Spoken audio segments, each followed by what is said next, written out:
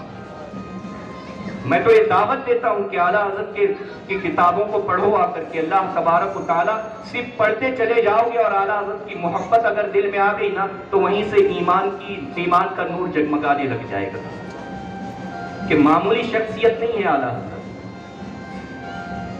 ایمان کا جو محافظ ہوتا ہے اگر اس کی محبت دل میں آ گئی تو گویا تمہارا ایمان محفوظ ہو گیا، اور اگر ایمان نہیں تھا اور تم نے اس سے محبت کر لی تو اللہ تعالیٰ تمہیں ایمان کی دولت عطا فرما دے گا۔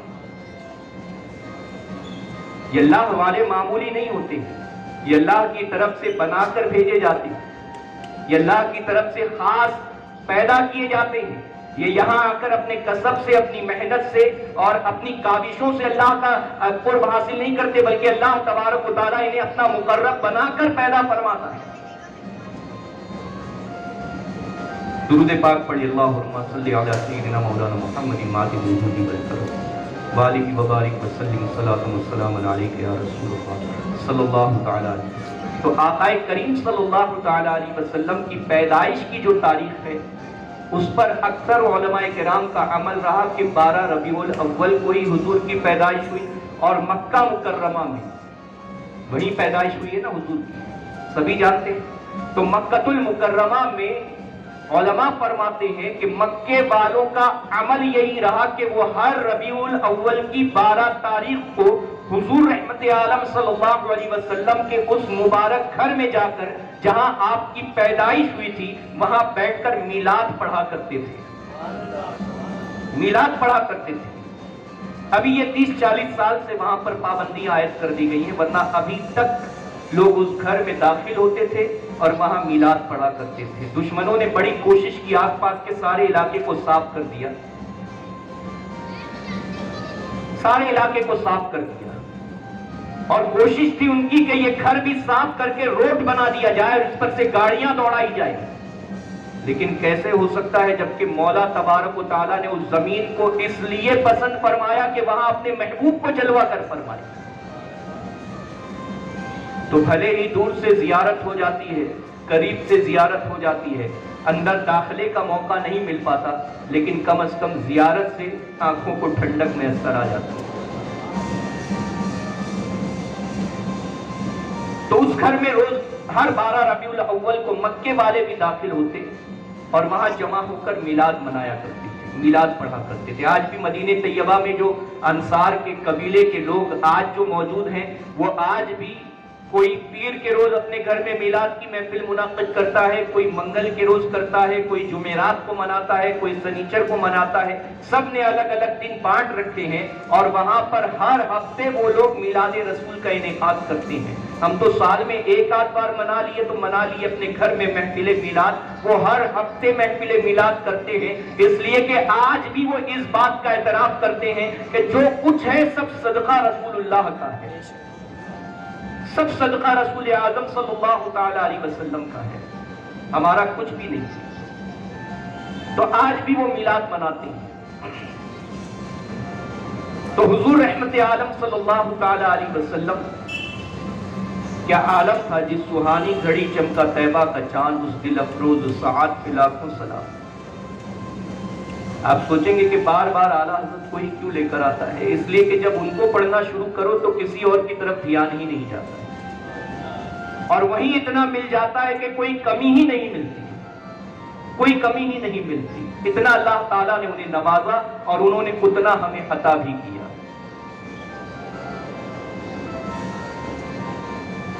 تو عظیم سہانی گھڑی جلوہ گر ہوئی جب اللہ کے رسول صلی اللہ تعالی علیہ وسلم اس برشگیتی پر جلوہ گر ہونے والے ہیں۔ سیدہ آمینہ رضی اللہ تعالی عنہ فرماتی ہیں کہ جب میرے اس نور نظر کا نور میرے شکم میں منتقل ہوا تو مجھے احساس تک نہیں ہوا تھا کہ میں حاملہ ہوئی ہوں۔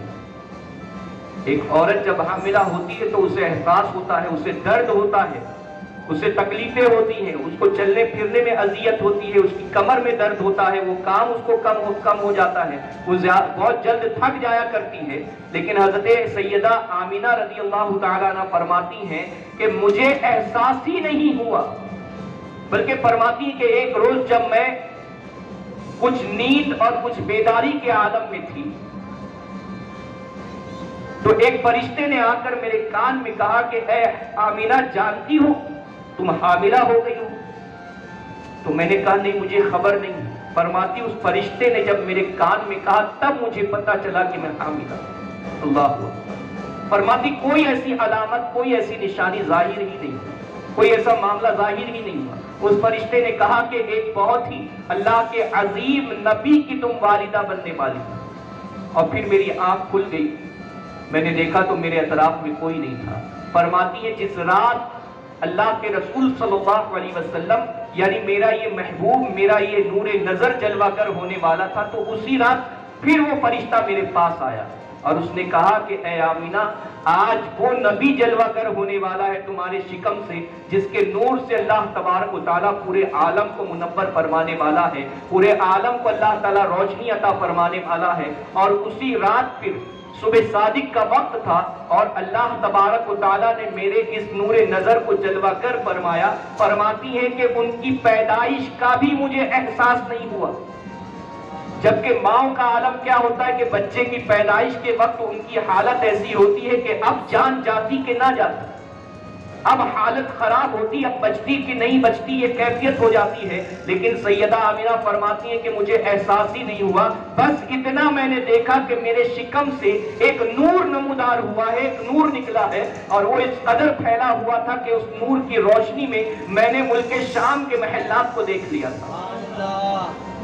آج بھی آپ جائیں اگر مکہ المکرمہ میں جنت المعلا کی طرف حضور رحمت عالم صلی اللہ علیہ وسلم کے کاشان اقدس سے ہی وہ راستہ نکلتا ہے، آپ زیارت کرتے ہوئے جا سکتے ہیں. جب اس کاشان اقدس سے ہوتے ہوئے جنت معلا کی طرف جائیں تو وہیں سے بائیں ہاتھ کی طرف اگر آپ دیکھیں تو غزہ کا راستہ دکھائی دیتا ہے. یعنی یہ راستہ سیدھا آپ چلے جائیں تو ملک شام ہی پہنچتا ہے. گویا کہ حضور رحمت عالم صلی اللہ تعالیٰ علیہ وسلم کا کاشانہ اقدس ہے اور آج جس سمت میں دروازہ ہے اس کے سمت میں اگر دیکھا جائے سیدھی طرف تو وہیں پر ملک شام نظر آتا ہے. تو یہاں سے پتہ چلتا ہے کہ سیدہ آمینہ رضی اللہ تعالیٰ عنہ کا یہ فرمانا کس قدر حقیقی تھا کہ آپ فرماتی ہیں کہ ایسا نور نمودار ہوا کہ میں نے ملک شام کے محلات کو اس کی روشنی میں دیکھ لیا. اور پھر اس کے بعد فرماتی ہیں کہ میرا یہ نور نظر، میرا یہ لخت جگر اس عالم میں پیدا ہوا ہے کہ ختنہ شدہ تھے اور ناف کٹی ہوئی تھی. ناف کو کاٹنے کی ضرورت نہیں تھی بلکہ بالکل صحیح و سالم تھے اور ختنہ شدہ تھے. عالم یہ تھا کہ حضور صلی اللہ تعالیٰ علیہ وسلم خوشبو میں بسے ہوئے اور ایک پاکیزہ کپڑے میں لپٹے ہوئے پیدا ہوئے.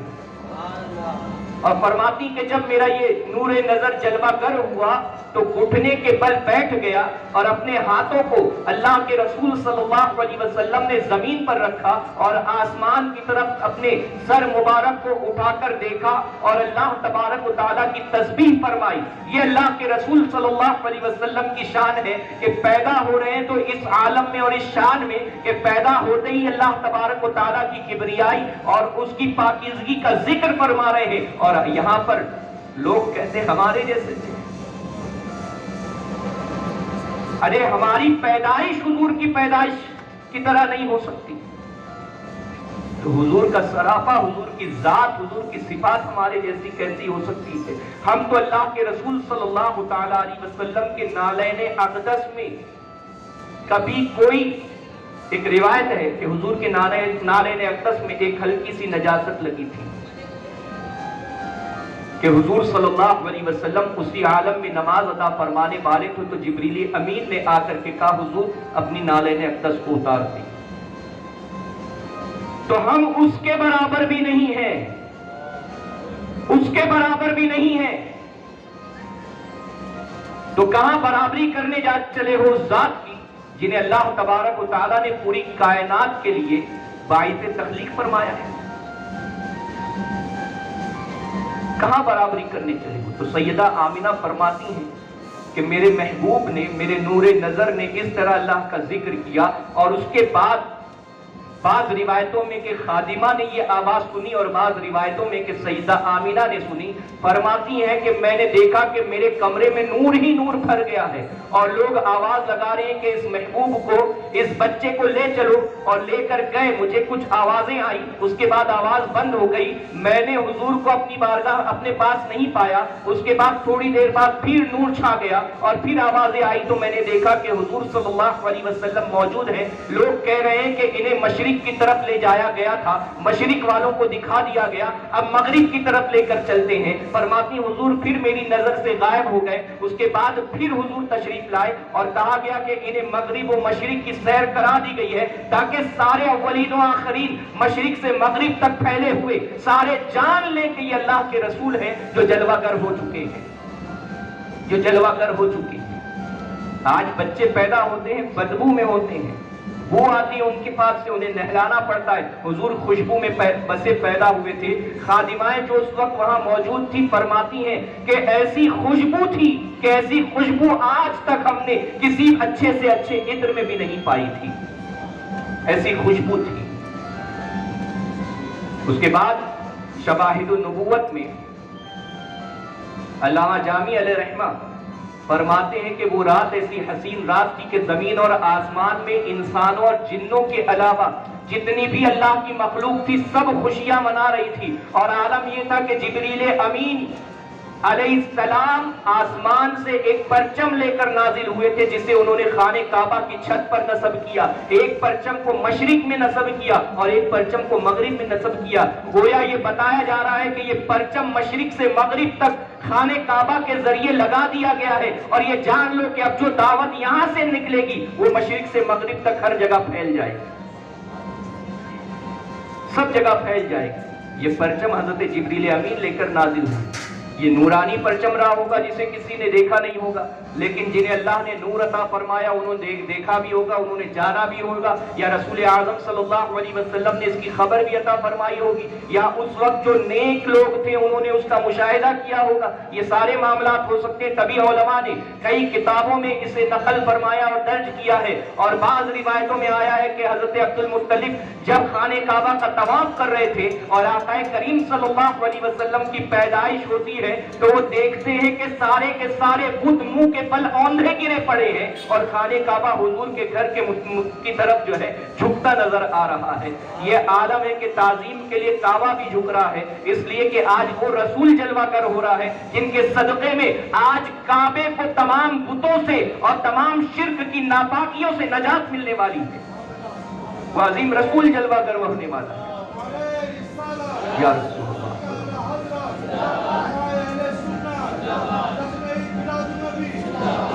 تو یہ عالم ہے کہ اللہ کے رسول صلی اللہ علیہ وسلم جلوہ گر ہوئے ہیں، اور اس طرح زمین اور آسمان میں فرشتے خوشیاں منا رہے ہیں۔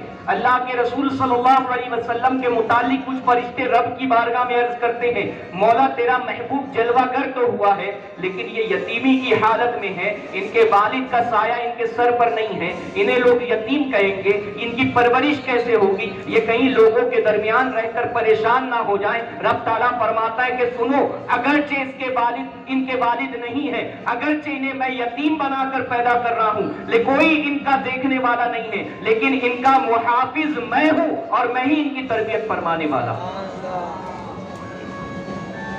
تو گویا حضور کی پیدائش رحمت الہی میں ہوئی، حضور کی پرورش ہی مولا تعالیٰ فرما رہا، اور یہاں پر کوئی کہہ ہی نہیں سکتا ہے کہ کسی نے حضور کو پالا ہے، بلکہ جب تاریخیں پڑھو، سیرت رسول پڑھو تو آپ کہنے پر مجبور ہو جاؤ گے میرے آقا جلوہ گر ہوئے ہیں اور بھوکوں کو کھانا نصیب ہو رہا ہے، اور جن کے پاس کپڑے نہیں تھے اللہ تعالیٰ انہیں کپڑے عطا فرما رہا ہے، جو آزادی کے لیے تڑپ رہے تھے اللہ تعالیٰ انہیں آزادیاں عطا فرما رہا ہے۔ یہ حضور کے آنے کا صدقہ ہے، اور سب سے پہلا کرم اگر میرے آقا کی آمد پر کسی کو ہوا ہے تو وہ عورتوں کو ہوا ہے۔ سب سے پہلا کرم اگر کسی پر ہوا تو عورتوں پر ہوا، اور وہ یہ تھا کہ جب آقا کریم صلی اللہ تعالی علیہ وسلم پیدا ہوئے تو ابو لہب جو حضور کا سگا چچا تھا، ابو لہب کی باندھی حضرت سویبہ رضی اللہ تعالیٰ عنہ خوشی خوشی دوڑی دوڑی گئی ہیں اور ابو لہب کو خوشخبری سناتی ہے کہ تمہارے بھائی عبداللہ کے گھر فرزند پیدا ہوا ہے، بیٹا پیدا ہوا ہے۔ وہ بڑا خوش ہو جاتا اور کہتا ہے کہ تو نے خوشخبری سنائی، جا تو آج سے آزاد ہے۔ گویا میرے آقا کی یہ شان ہے کہ حضور بتا رہے کہ آج سے وہ سارے لوگ جو عورتوں کو اپنی غلامی میں رکھتے ہیں وہ جان لو میں پیدا ہو گیا ہوں اور عورتوں کی آزادیاں شروع ہو گئی ہیں۔ عورتوں کو آزاد کیا جانا شروع کر دیا گیا ہے۔ یہ اللہ کے رسول صلی اللہ تعالیٰ علیہ وسلم کی شان کریمی ہے کہ حضور پیدا ہوئے ہیں اور عورت کو غلامی سے آزادی مل رہی ہے۔ یہ پہلی نشانی ہے۔ اب عالم دیکھیں کیا ہے، عالم دیکھیں کیا ہے کہ جب حضرت عبد المطلب کو بتایا گیا کہ آپ کو جو پوتا ہوا ہے اس کی شان بڑی نرالی ہے، پوچھا کیا شان ہے؟ کہا کہ وہ ختنہ شدہ پیدا ہوئے، ان کی ناک کٹی ہوئی تھی۔ تو تعجب کرتے ہیں کہ آج تک تو یہ بات دیکھی ہی نہیں۔ یقیناً میں یقین سے کہتا ہوں، یقین کے ساتھ کہتا ہوں کہ اللہ تعالیٰ میرے اس بیٹے کی شان دنیا میں سب سے نرالی بنانے والا ہے، سب سے اونچی بنانے والا ہے۔ سارے لوگ حیران ہیں، پوچھتے ہیں کہ عبد المطلب بتاؤ تو صحیح اپنے فرزند کا، اپنے پوتے کا کیا نام رکھا ہے؟ تو کہتے ہیں کہ میں نے اس کا نام محمد صلی اللہ تعالیٰ علیہ وسلم رکھا ہے۔ لوگ تعجب کرتے ہیں، یہ نام محمد صلی اللہ علیہ وسلم، آنکھوں کا تارا نام محمد، دل کا اجالا نام محمد صلی اللہ علیہ وسلم۔ معنی کیا ہے اس کا؟ معنی یہ ہے کہ وہ ذات جس کی تعریف کی گئی ہے، جس کی تعریف کی گئی ہے، یا جس کی تعریف، جس کی حمد، جس کی بڑائی اللہ تعالیٰ بیان فرمائے گا۔ تو اس کا معنی یہ ہے، اور بعض روایتوں میں آتا ہے کہ یہ بات مشہور تھی کہ جو نبی آخر الزمان صلی اللہ علیہ وسلم جلوہ گر ہوں گے ان کا اسم گرامی محمد ہوگا صلی اللہ تعالیٰ علیہ وسلم۔ تو کچھ لوگوں نے اپنے بچوں کے نام کسی نسبت سے اور اس نیت سے رکھے تھے کہ کاش وہ فضیلت ہمیں مل جائے، لیکن اللہ تعالیٰ نے تو اپنے محبوب کو جنہیں مصطفیٰ بنایا ان کے لیے سب چیزوں کو پہلے ہی چن رکھا تھا کہ وہ کسی محنت سے، مشقت سے، کسب سے، نیتوں سے، منتوں سے پیدا نہیں ہوں گے، بلکہ انہیں خاص وقت پر، خاص خاندان میں، خاص موقع پر پیدا کیا جائے گا، اور اس کا انتخاب پہلے ہی اللہ تعالیٰ نے فرما لیا ہے، پہلے ہی فرما لیا ہے کہ کس صلب میں اور کس وطن میں ہو کر کے وہ نور محمد صلی اللہ علیہ وسلم دنیا میں جلوہ گر ہوگا۔ تو قریب 5-6 لوگوں کے نام ملتے ہیں، لیکن اللہ تعالیٰ نے اپنے محبوب کی نبوت کی حفاظت کیسی کی کہ اگرچہ لوگوں نے اس نیت سے اپنے بچوں کے نام رکھے، مگر ان میں سے کسی نے بھی نہ نبوت کا دعویٰ کیا، نہ اس بات کا اظہار کیا کہ میں نیا دین لے کر دنیا میں آیا ہوں۔ وہ سب اپنے نام کے ساتھ رہے اور پھر مر کر اس دنیا سے چلے گئے۔ دعویٰ کرنے والے صرف ہمارے آقا حضور رحمت عالم صلی اللہ علیہ وسلم تھے، جو حقیقت میں اللہ کے محبوب اور پیغمبر اور رسول بنا کر اس دنیا میں بھیجے گئے تھے۔ یہ نام رکھا گیا۔ اس کے بعد عرب کے لوگوں کا یہ معمول ہوا کرتا تھا کہ وہ اپنے بچوں کی پرورش کے لیے، اپنے بچوں کی اچھی تربیت کے لیے وہ اپنے شہر میں نہیں پالا کرتے تھے بلکہ الگ الگ دیہاتوں میں بھیج دیا کرتے تھے۔ اس کی وجہ یہ ہوتی تھی کہ دیہات کی عربی زبان جو ہوتی تھی وہ شہر کے مقابلے بڑی فصیح اور بلیغ ہوتی تھی، بڑی عمدہ ہوا کرتی تھی۔ اور دوسری چیز یہ کہ وہ چاہتے تھے کہ ہماری بیویاں جو ہے بچوں کی دیکھ بھال سے فارغ رہیں اور ہماری خدمت جیسے پہلے کرتی رہیں وہ ویسے ہی کرتی رہیں اور ہمارے ساتھ وقت گزارتی رہیں، تاکہ وہ کسی طرح پریشان نہ ہو اور ہم بھی کسی طرح پریشان نہ ہو۔ اور تیسری اہم وجہ یہ تھی کہ وہ چاہتے تھے کہ ہمارا بچہ یہاں نرم نرم گدوں میں، اے سی کی ٹھنڈک میں یا پھر اچھے سے ہماری گودوں میں کھیلتے ہوئے نہ پلے، بلکہ وہ چاہتے تھے کہ ہمارا یہ بچہ پلے تو زمین کی ریت پر کود کود کر پلے، تاکہ اس کی ہڈیاں مضبوط ہو، اس کا جسم مضبوط ہو اور وہ حالات کو اپنے اندر، موسم کے حالات کو اپنے اندر جذب کرنے کی طاقت رکھتا ہو۔ آج ہمارا حال یہ کہ موسم تھوڑا بدلا تو چھینکنا شروع کر دیتے ہیں، تھوڑی ٹھنڈک زیادہ ہو گئی تو سب کو کف اور بخار پکڑ لیتا ہے، ڈاکٹروں کی کلینک بھری نظر آتی ہے، کیا ہو گیا بھائی، سب کو بخار ہے، سب کو سردیاں ہے، بس یہی چل رہا ہے۔ ایسی ایسی وبائیں ہمارے سامنے آ جاتی ہیں کہ صرف چھینکنے اور کھانسنے والوں کے اوپر پابندیاں لگا دی جاتی ہیں۔ یہ عالم ہو جاتا ہے ہمارے یہاں پر کہ ہم اس قدر کمزور ہو گئے ہیں۔ وجہ کیا ہے کہ نہ ہمیں فریش ہوا چاہیے، نہ فریش ایئر چاہیے، نہ اچھا موسم چاہیے، نہ ہم اپنے بچوں کو ان کے بچپن میں ایسے کھیل کود کی جگہ پرووائڈ کر پاتے ہیں کہ جس کے ذریعے ان کی ہڈیاں مضبوط ہوں۔ ہمارا حال تو یہ ہے کہ آج ہم بہت زیادہ آرام دینا اور آرام کرنا پسند کرنے لگے۔ اس کی وجہ کیا ہو گئی؟ اس کی وجہ سے یہ معاملہ ہونے لگا کہ آج ہماری ہڈیاں کمزور ہو گئی۔ 40 سال کی عمر میں بوڑھے ہو جا رہے ہیں لوگ، 40 سال کی عمر میں گھٹنوں میں درد پکڑ لے رہے ہیں۔ یہاں پر صحابہ کرام رضوان اللہ تعالی علیہ مجمعین کا عالم یہ تھا کہ آپ تاریخ صحابہ اٹھا کر دیکھو کہ کئی صحابہ 110 سال کی عمر میں ہونے کے بعد بھی میدان جنگ میں جایا کرتے تھے، اور تلوار ٹوٹ جاتی تو اپنے ہاتھ سے بڑے بڑے پہلوانوں کی کمر توڑ کر ان کو جہنم رسید کرتے نظر آتے تھے۔ اور آج ہم 40 سال میں بوڑھے ہو جاتے ہیں، ہمارے بال سفید ہو جاتے ہیں، ہماری ہڈیاں دکھنے لگ جاتی ہیں، 4 مالا اگر چڑھ جائیں 4 منزلہ تو حالت یہ ہوتی کہ سانسیں پھولنے لگتی ہیں۔ بہت زیادہ کہیں اگر کوئی دوڑا دے تو ہمارا دم نکلنے لگتا ہے، اور ڈاکٹر کہتا ہے بھائی آپ کو ہارٹ کا پرابلم ہو گیا، جا کر آپ اینجیوگرافی کرا لیجیے۔ یہ عالم ہو گیا ہمارا، اس دہلیز پر ہم آ کر بیٹھ گئے بہت زیادہ آرام کی وجہ سے۔ اور جبکہ عرب کے لوگوں کا یہ مزاج ہوا کرتا تھا کہ وہ بچوں کو آرام دینے کے بجائے اچھی زبان سکھانے کے لیے اور ان کی عمدہ تربیت اور ان کی ہڈیوں کو مضبوط کرنے کے لیے وہ دیہاتوں میں بھیج دیا کرتے تھے، تاکہ وہاں کی ریتوں پر جب ہمارے بچے گریں گے اور ان ریتوں سے، ان مٹیوں سے جب ان کے جسم کا مساج ہوگا تو ان کی ہڈیاں بھی مضبوط ہوگی، ان کا کلیجہ بھی مضبوط ہوگا، اور وہ حالات سے لڑنے کے لیے بچپن سے ہی تیار نظر آئیں گے۔ آج 18 سال کے ہو گئے ہیں اور بچے ہی کہلاتے ہیں، 18 سال کے ہو کے بچے ہی کہلاتے ہیں، اور 18 سال میں مسلمانوں نے بڑے بڑے ملک فتح کر لیے تھے۔ تاریخیں اٹھا کر دیکھ لو ہندوستان میں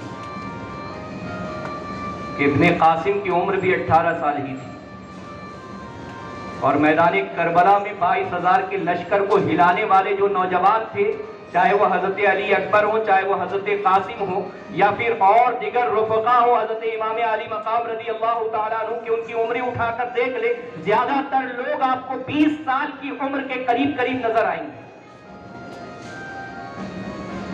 اور یہاں پر ہم 18-20 سال کی عمر میں اب بالغ ہوئے ہیں بھائی صاحب۔ یہ حالت ہے ہماری۔ تو ایک مزاج پیدا کرو مسلمانوں کا کہ جو دور ہمارا ہوا کرتا تھا کہ ڈیفنس سسٹم ہمارے پاس آج نہیں، ہمارے پاس کہ ہم اپنے دفاع کے لیے کیا کریں، ہمیں کچھ آتا ہی نہیں ہے۔ اپنے یہاں گارڈنز، اپنے یہاں بڑے بڑے جو پارک ہوتے ہیں وہاں پر بچوں کے کھیلنے کے لیے کم از کم ایسی جگہ کا انتخاب کریں یا بنوائیں، اپنے علاقے کے حکمرانوں سے گزارشات کر کے کہ وہاں پر بچوں کے لیے ریتیں جمع کریں، تاکہ ہمارے بچے چھوٹے ان ریتوں پر کودیں، اچھلیں، ان میں گریں، ان میں لوٹیں، تاکہ ان کا جسم مضبوط ہو، ان کی ہڈیاں مضبوط ہو، اور دفاع کے اور ڈیفنس کے طریقے اپنے بچوں کو سکھائیں، اپنے اسکول کے بچوں کو، مدارس کے بچوں کو، تاکہ آنے والے حالات کے لیے وہ کم از کم اپنی جان کی تو حفاظت کر سکیں۔ کبھی مصیبت میں پڑ جائیں تو اپنی حفاظت تو کریں۔ کبھی کوئی ڈاکو لٹیرا، کبھی انہیں کوئی ڈرانے والا آ جائے تو اس سے اپنی جان کی حفاظت تو کر سکے۔ ایک مسلمان کے حوالے سے قرآن کریم اٹھا کر دیکھ لے، فرمایا گیا کہ تمہارے 10 صبر کرنے والے 100 پر بھاری ہیں، تمہارے 20 200 پر بھاری ہیں۔ اس قدر اللہ تبارک و تعالیٰ نے مومنین کو ایمان کے صدقے میں طاقت عطا فرمائی ہے، اور ہمارا حال یہ ہے کہ ہم ڈر ڈر کر صرف بھاگ رہے ہیں۔ چور آ گیا تو بھاگ گئے، ڈاکو آ گیا تو بھاگ گئے، لٹیرا آ گیا تو بھاگ گئے، سب لٹوا دیتے ہیں اور اس کے بعد روتے بیٹھتے ہیں۔ تو اپنے آپ کو بدلیں اور ان سنتوں کو زندہ کریں جن سنتوں کی وجہ سے صحابہ کرام رضوان اللہ تعالی علیہم اجمعین نے قیصر و کسریٰ کو ہلا کر رکھ دیا تھا۔ یہ نہ سمجھے کہ حالات ہمیشہ ہمارے ایسے ہی رہیں گے، نہیں، اللہ تبارک و تعالیٰ بدلاؤ لائے گا۔ کچھ ہماری آزمائشیں بھی ہیں، کچھ ہماری کرتوتیں بھی ہیں، بہت سارے معاملات ہیں، لیکن ہمیشہ حالات ایک جیسے نہیں رہنے والے۔ جہاں میں اہل ایمان مثل خورشید جیتے ہیں، ادھر ڈوبے ادھر نکلے، ادھر ڈوبے ادھر نکلے، یہ عالم ہے کہ اگر کہیں کمزور ہو گئے تو اللہ تعالیٰ ضرور ایسی قوم پیدا فرمائے گا جو مضبوط ہوگی، اور اس کے پرچم تلے اللہ تبارک و تعالیٰ پوری قوم مسلم کو عزت عطا فرمائے گا۔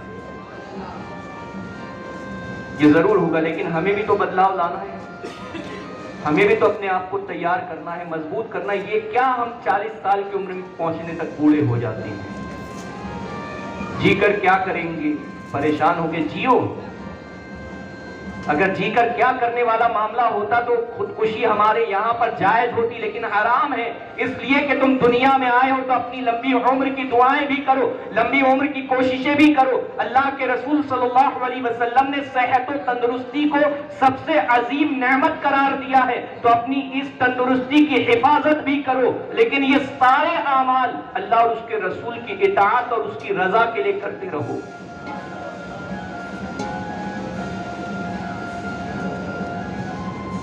معاذ خاندانی رسول صلی اللہ علیہ وسلم میں وہ عظیم بزرگ گزرے ہیں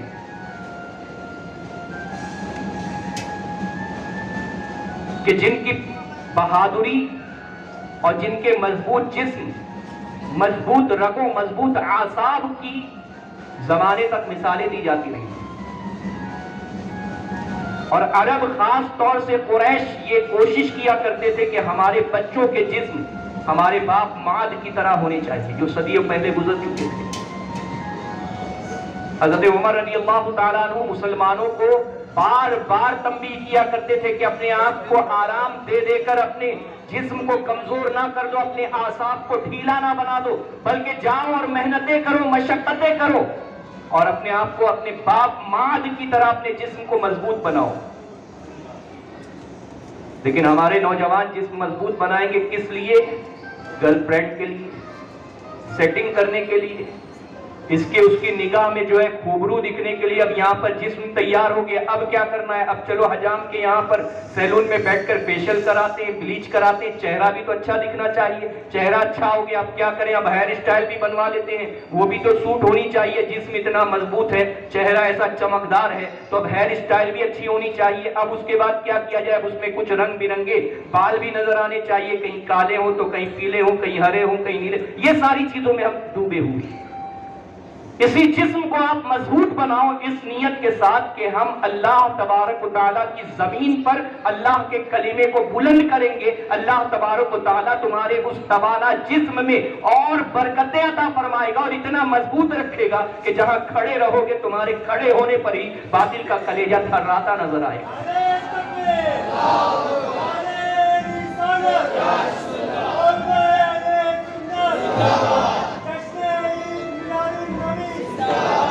لیکن ہم تو یہاں پر بس اگر مارے باندھے ڈھکیل ڈھکیل کر اگر جسم بنا بھی لیے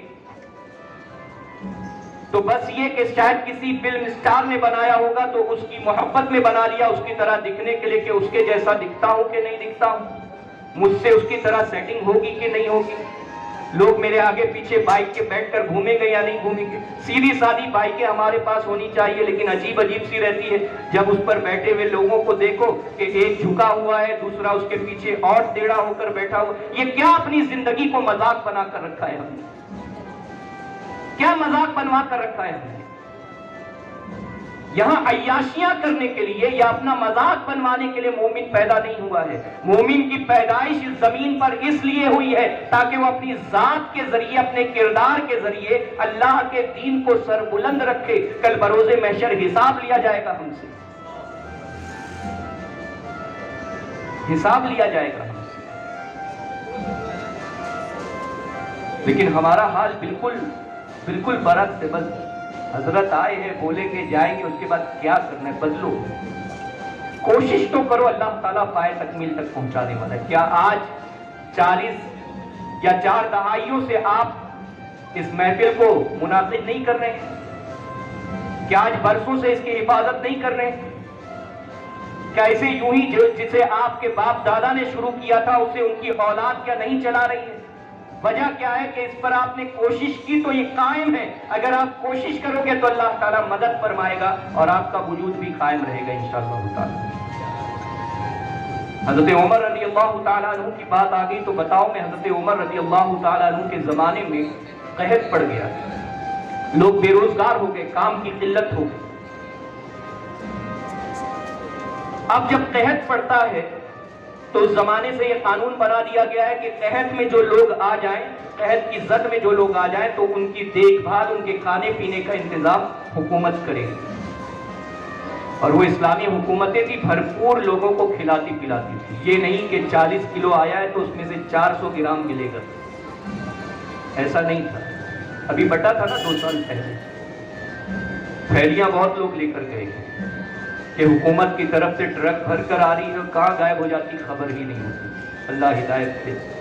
لیکن مسلمانوں پر اللہ کا کرم ہے، اور میں کہتا ہوں کہ یہ مومنین کے اس عزم کا صدقہ ہے جو اللہ تعالیٰ نے اس بیماری کو ٹال دیا کہ خوب غربا کی خدمت کی۔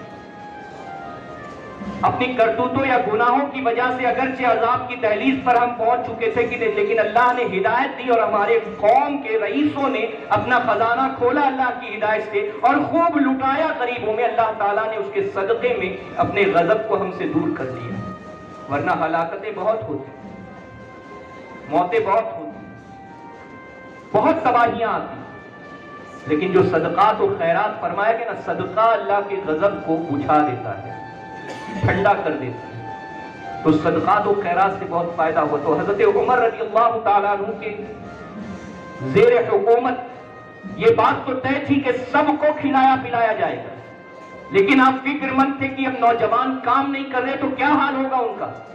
آپ نے اپنے مشیروں کو بلایا اور حکم دیا کہ جا کر کے سارے نوجوانوں کو جمع کرو اور مدینہ طیبہ کے باہر ایک میدان میں لے جا کر ان سے خندق کھدواؤ۔ کئی دنوں تک یا مہینوں تک خندق کھودی گئی۔ جب خندق تیار ہو گئی تو آپ نے حکم فرمایا کہ پوری خندق کو واپس بھر دو۔ اس کو کھودنے میں بھی مہینے لگے اور بند کرنے میں بھی مہینے لگے۔ پوچھا گیا کہ یا امیر المومنین، جب بند ہی کروانا تھا تو کھدوایا کیوں تھا؟ کہا کہ قحط کا زمانہ تھا اور میری نوجوان نسل گھر میں بیٹھے بیٹھے بیکار ہو جاتی، ان کی ہڈیوں کو زنگ لگ جاتا۔ میں نہیں چاہتا تھا کہ میری نوجوان نسل کو زنگ لگ جائے، اسی لیے میں نے ان سے خدمت کروائی، محنت کروائی تاکہ ان کی محنتیں باقی رہے اور ان کی ہڈیاں مضبوط رہے۔ لیکن ہمارا حال تو بالکل فرق ہے۔ ایک شخص مسجد نبوی شریف میں دن رات عبادت میں مشغول ہے، دن رات 5 وقت کی نماز پہلی جماعت میں بیٹھ کر، پہلی صف میں بیٹھ کر پابندی سے ادا کر رہا ہے، کئی گھنٹے بیٹھ کر ذکر و اذکار میں مشغول ہے۔ حضور امیر المومنین سیدنا عمر رضی اللہ تعالیٰ عنہ نے اسے 1 دن دیکھا، 2 دن دیکھا، تیسرے دن بلا لیا۔ پوچھا کیا بات ہے، کچھ پریشانی ہے؟ انہوں نے عرض کی نہیں۔ کہا کچھ کاروبار کی تنگی ہے؟ کہا نہیں۔ کہا پھر کیوں میں تمہیں دیکھ رہا ہوں کہ 3 دن سے مسلسل تم ذکر و اذکار میں لگے ہوئے ہو، مسجد میں ہی بیٹھے ہو، کہیں کام پر نہیں جاتے؟ دو شخص عرض کرتے ہیں کہ یا امیر المومنین کوئی ٹینشن نہیں ہے کام کا، جو ٹینشن فری لوگ ہیں ان کے بارے میں بتا رہا ہوں۔ وہ کہتے ہیں کوئی ٹینشن نہیں ہے، کاروبار بہت اچھا چل رہا ہے اور نوکر چاکر اتنے ہیں کہ میرے نہ رہنے پر بھی وہ سارا کاروبار سنبھال لیتے ہیں، سب سنبھال لیتے ہیں۔ آج ہے نا ہمارے پاس جن کے پاس پراپرٹیز ہے، جن کے پاس بہت زیادہ اللہ تعالیٰ نے مال و دولت دی ہے، تو ان کو گھر بیٹھے جو ہے رینٹ آتا ہے، لاکھوں روپے کا رینٹ آتا ہے، بچے سمجھتے کچھ کام کی ضرورت نہیں، ان کی صبح دوپہر میں 2 بجے ہوتی ہے، کسی سے ملنا ہو تو کہتے صبح 2 بجے آ کر ملنا بھائی۔ اب جب مجھ سے کہا، میں نے کہا صبح 2 بجے آ کر ملنا، بھائی سونے کا وقت ہوتا ہے، کیسے آ کر ملیں گے اور کون ملے گا؟ وہاں پر تو کوئی رہے گا ہی نہیں، سب بند رہے گا۔ کہا کیسے بند رہے گا؟ سب تو کھلا رہتا ہے۔ مطلب کہاں کھلا رہتا ہے صبح کے 2 بجے؟ کہا میں دوپہر کی بات کر رہا ہوں۔ تو جب سو کر اٹھیں گے 2 بجے، تو وہ دوپہر کا صبح ہی لگے گی نا. جب آنکھ کھلی تب سویرا. یہ کہاوت یہاں پر صادق آ رہی ہے کہ کچھ کام نہیں ہے تو آرام سے سوئے رہتے, رات بھر جاگتے ہیں, یہاں وہاں نکڑ پر, سیل فون میں, ویڈیوز میں, یہاں وہاں لگے رہتے ہیں اور دن بھر سوتے ہیں. نہ قوم کے کام آ رہے, نہ ماں باپ کے کام آ رہے. اور پھر بعد میں ٹینشن رہتا ہے کہ ماں باپ جو ہے صرف ٹارچر کرتے رہتے ہیں, تانا دیتے رہتے ہیں, برا بھلا کہتے رہتے ہیں. یہ حال ہے ہمارا. حضرت عمر رضی اللہ تعالیٰ عنہ نے اس شخص سے پوچھا کہ کیا بات ہے, کوئی کام کیوں نہیں کرتے؟ کہا کوئی ٹینشن نہیں ہے, نوکر چاکر اتنے کے کاروبار سنبھال لیتے, صرف مجھے ایک بار جا کر دیکھنا ہوتا ہے, اس کے بعد میں آ جاتا ہوں, فری رہتا ہوں. تو سوچا کہ یوں ہی وقت گزارنے سے بہتر ہے کہ میں کثرت سے اللہ کا ذکر ہی کر لوں, عبادت میں ہی وقت گزار لوں. آپ فرماتے با خدا, اگر تمہارے پاس کام نہیں ہے اور تمہارا گھر اچھا چل رہا ہے تو جاؤ اور دوسروں کے لیے کام کرو. کل سے اگر نماز کے علاوہ مسجد میں بیٹھے دکھائی دیے تو تمہیں سخت کوڑے لگاؤں گا اور سزا دوں گا. اللہ اکبر. یہ دور تھا مسلمانوں کا کہ کوئی مسلم نوجوان بیکار نہیں بیٹھنا چاہیے. لیکن یہاں نہ ہمیں پڑھنے سے تعلق ہے, نہ کام سے تعلق ہے. کس سے تعلق ہے بھائی؟ فلم سٹار بننا ہے. سارے جاہل تو فلم سٹار بنے. کوئی فیل ہے, کوئی پڑھا لکھا نہیں ہے, کوئی یہ حال ہے.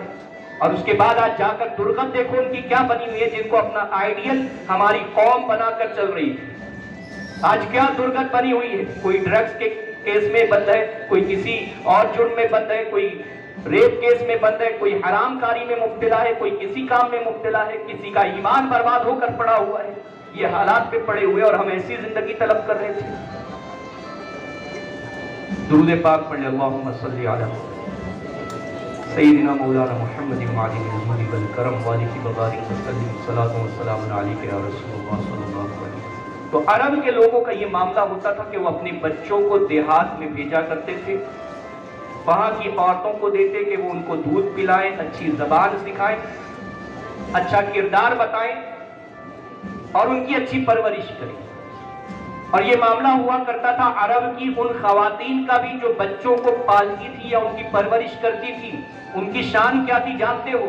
وہ کبھی پیسے کی یا تنخواہ کی لالچ میں یا اجرت کی خاطر بچے نہیں پالا کرتی تھی. وہ کہتی تھی کہ ہم عورتیں جو ہے اپنا دودھ بیچنے کے لیے پیدا نہیں کی گئی, بلکہ ان کی شان یہ تھی کہ ہم بچوں کی عمدہ پرورش کریں گی. اس کے بدلے میں اللہ تعالیٰ جو ہمیں انعام و اکرام ان کے والدین سے دلا دے وہ الگ بات ہے, لیکن وہ اس کے عوض میں پیسے یا خرچے یہ سب طلب نہیں کیا کرتے تھے. یہ ان کا شوق تھا, یہ ان کی خدمت تھی اپنی قوم کو پروان چڑھانے کے لیے, کہ اپنی قوم کو ترقی دینے کے لیے, اپنی قوم کو آگے بڑھانے کے لیے سارے لوگ ایک جٹ رہا کرتے تھے اور ایک دوسرے کا ساتھ دیا کرتے تھے. یہی سب خوبیاں تھی جس بنا پر اللہ تعالیٰ نے عرب کو پسند فرمایا کہ اپنے پیارے محبوب کو وہاں پر مبعوث فرمایا. تو وہاں پر یہ معاملہ تھا. مکہ المکرمہ سے قریب بنو سعد کا قبیلہ آباد تھا. قریب یعنی ہے کافی دور, 100 کلومیٹر کے آس پاس ہوگا یا اس سے زائد کا ڈسٹینس ہوگا, لیکن اور دیگر علاقوں کی بنسبت وہ قریب گنا جاتا تھا. تو قبیلے بنو سعد کی کچھ عورتیں مکہ المکرمہ میں جو بچے اس سال پیدا ہوئے تھے, اس وقت میں پیدا ہوئے تھے, ان کو لینے کے لیے مکہ المکرمہ آئی. اب اللہ کے رسول صلی اللہ علیہ وسلم کا زمانے رضاعت یعنی دودھ پینے کا زمانہ جو گزرا ہے, حضور صلی اللہ علیہ وسلم نے سب سے پہلے اپنی والدہ سیدہ آمینہ کا دودھ نوش فرمایا, پھر حضرت طویبہ کا دودھ نوش فرمایا ہے, حضرت ام ایمن کا دودھ نوش فرمایا ہے, اور حضرت حلیمہ سعدیہ رضی اللہ تعالیٰ عنہ کا دودھ نوش فرمایا.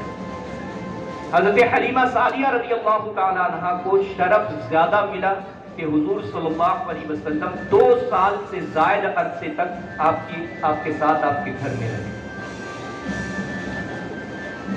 ابھی حضرت حلیمہ کی زبانی سنیے. فرماتی ہیں کہ جس سال ہم مکہ میں بچوں کو لینے کے لیے نکلے اس سال قحط پڑا ہوا تھا, اور آج بھی آپ جا کر دیکھیں قبیلے سعد کا علاقہ بڑا خوبصورت علاقہ ہے, پہاڑوں کے گرد بسا ہوا ہے اور پہاڑ ہی پر بسا ہوا, اور اس قدر محفوظ علاقہ ہے آج بھی کہ آج بھی کوئی وہاں تک جا ہی نہیں سکتا، اور اس زمانے میں تو اور محفوظ رہا ہوگا۔ اللہ تعالیٰ نے اپنے محبوب کی پرورش کے لیے ایسے محفوظ علاقے کا انتخاب فرما دیا۔ چاروں طرف جو ہے چھوٹی بڑی پہاڑیوں سے گھرا ہوا وہ علاقہ ہے کہ نہ کوئی حملہ کر سکتا ہے، نہ کوئی وہاں لٹیرا بھی پہنچ سکتا ہے۔ وہاں تک جانے کے لیے آج بھی لوگ سوچتے ہیں کہ کتنا دور ہے، اس قدر محفوظ علاقہ ہے۔ تو فرماتی کہ قحط پڑا ہوا تھا، اور چونکہ ہم بہت دور تھے اور پہاڑ پر رہنے والے لوگ تھے، تو ہمارے یہاں قحط کا اثر بہت زیادہ تھا، قحط پڑا ہوا تھا۔ فرماتی میرے پاس ایک بوڑھی لاگر اونٹنی تھی اور ایک کمزور سی گدھی تھی جو ہماری سواری کے کام آتی تھی۔ فرماتی کہ حال یہ تھا کہ نہ میری چھاتی میں دودھ تھا، میرا ایک بچہ بھی تھا، نہ میری چھاتی میں دودھ تھا کہ میں اس کی بھوک کو مٹا سکوں، نہ میری اونٹنی میں دودھ تھا کہ ہم اس کو پی کر سیراب ہو سکیں، اور نہ ہی گدھی اتنی مضبوط تھی کہ اس پر سواری کر کے ہم کہیں اور جا آ سکیں۔ معاملہ یہ تھا کہ جب عورتیں نکلی تو میں بھی ان کے ساتھ ہو لی، لیکن میرا حال یہ تھا کہ میری کمزور گدھی کی وجہ سے حال یہ تھا کہ پورا قافلہ میری وجہ سے پورے راستے بھر پریشان رہا، کہ بار بار میری وجہ سے ان کو انتظار کرنا پڑتا، رکنا پڑتا، اور آخر یہ ہوا کہ مکہ المکرمہ جب پہنچنے والے تھے، قریب تھا مکہ المکرمہ، تو میری دیر سے چلنے کی وجہ سے، آہستہ چلنے کی وجہ سے قافلے والے پہلے مکے میں داخل ہو گئے اور میں بعد میں داخل ہوں۔ اب عالم یہ تھا، فرماتی ہے کہ جو بھی اللہ کے رسول صلی اللہ علیہ وسلم کو لینے کے لیے جاتا تو یہ سن کر کے ان کے والد نہیں ہیں، یہ یتیم ہے، یہ سوچ کر واپس آ جاتا، چھوڑ کر کے جب ان کے والد ہی نہیں ہے تو ہمیں انعام و اکرام کون دے گا، ہمیں کون ہدیے اور نذرانے سے نوازے گا، اس لیے وہ چھوڑ کر چلے آتے اور دوسرے بچوں کی طرف رخ کرتے۔ میں آئی تو اس وقت تک سارے بچے عورتوں نے لے لیے تھے، مجھی کو بچہ نہیں ملا تھا، اور میں بھی گئی، لیکن جب دیکھا یتیم ہے تو میں نے چھوڑ دیا، یہ سوچ کر کہ کوئی دوسرا مل جائے، لیکن دوسرا نہیں ملا، اور سارے بچے عورتوں میں تقسیم ہو گئے جو بھی بچے تھے، سوائے حضور صلی اللہ علیہ وسلم کے۔ فرماتی بس حضور رہ گئے، اور ایک روایت میں کہ فرماتی کہ میری ملاقات آپ کے دادا عبد المطلب سے ہوئی، تو انہوں نے میرا نام پوچھا کہ کون ہو، تو میں نے کہا بنو سعد کی حلیمہ ہوں، تو کہتے ہیں کہ سعد اور حلم یہ دونوں ہی عظیم چیز ہے، کہ نیک بختی بھی ہے اور برداشت کی قوت بھی ہے، تو یہ عظیم صفت تمہارے اندر ہے، تو تم بہت عظیم خاتون ہو۔ یہ کہتے اس کے بعد مجھے دعوت دیتے کہ میرے گھر آؤ، میرا ایک پوتا ہے اور اس کے والد نہیں ہے، میں بہت زیادہ انعام و اکرام تو نہیں دے سکوں گا، لیکن یہ ہے کہ جو بھی ہوگا میں دینے کی کوشش کروں گا۔ فرماتی ہے کہ کوئی بچہ نہ بچا تو میں نے اپنے شوہر حارث سے کہا کہ خالی ہاتھ جانے سے بہتر ہے کہ میں اس یتیم کو ہی گود لے لوں،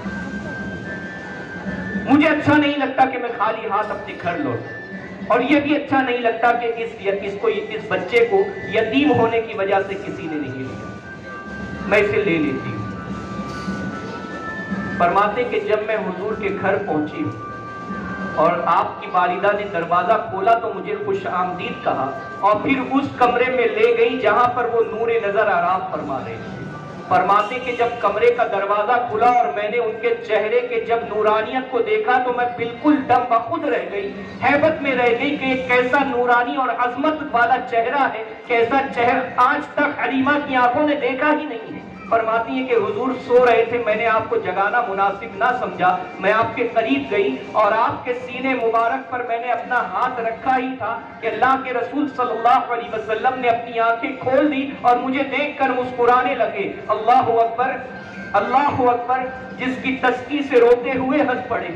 اللہ اکبر، کیا عظیم مسکراہٹ تھی وہ کہ حضرت حلیمہ فرماتی کہ حضور نے مسکرایا ہے اور میرا سارا ٹینشن دور ہو گیا، ساری فکریں دور ہو گئی، میں نے محبت سے حضور کو گود میں اٹھا لی، محبت سے گود میں اٹھایا۔ فرماتی کہ جب حضور نے نگاہیں کھولی تھی، آنکھیں کھولی تھی، تو ایسا نور آنکھوں سے نکلتا نظر آ رہا تھا کہ مجھے ایسا محسوس ہو رہا تھا کہ یہ نور زمین سے آسمان تک بھرا ہوا ہے، زمین سے آسمان تک بھرا ہوا۔ فرماتی اس کے بعد میری جو حالت تھی کہ میری چھاتی میں دودھ نہیں تھا کہ میرے بچے کو میں سیراب کر سکوں، دن رات وہ بھوک کی وجہ سے روتا رہتا تھا، جو میسر آتا اسے کھلا پلا دیا کرتے تھے۔